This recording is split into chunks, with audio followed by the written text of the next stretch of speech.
خلي بالك منه، ينصلح حاله وتقف جنبه وتقف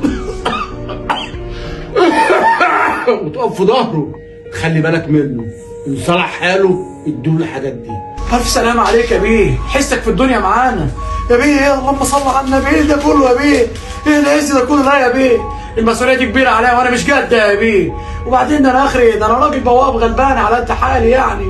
وبعدين انا اخري الم فلوس جمعيه، الم الايجار يا بيه اللي سعادتك. انا مش قد حمل المسؤوليه دي كلها يا بيه. لا انت قدها وقدور، ما تتعبش قلب اكتر من كده.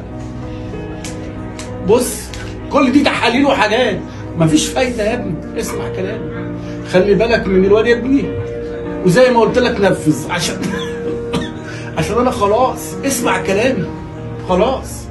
اطمن يا باشا، وان شاء الله يكون حسك كمان معانا في الدنيا. وانا صدقني ده ربنا يقدرني عليه. الف سلامه يا حاج، الف سلامه. ده ربنا يقدرني عليه، صدقني هعمله. مش عايزك تقلق من حاجه خالص. بس بقى يا كريم، زي ما حكيت لك اديه، انت بقى شايف اعمل ايه؟ بصوا بصراحه كده انا شايف ان انت تطلع نفسك من الحوار ده خالص.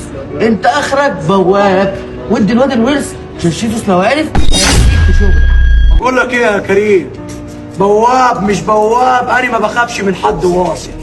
وبعدين الفلوس دي انا مش هديها له غير لما حاله ينسلح زي ما ابوه وصاني. انت عارف ابوه سايب له كام؟ ده سايب له شقه بحوالي ملايين، وسايب له فلوس في البنك. عايزنا نديله ده كله ويزيد في بوظان اكتر ما هو بايظ؟ لا، انا مش هعمل كتير خالص، اخلي الراجل في تربته مستريح.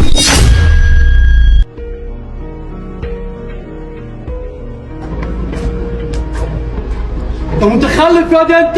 يا عم مالك متعصب ليه؟ ده انا حتى جاي لك في موضوع. موضوع ايه ياض اللي انت عايزه فيه؟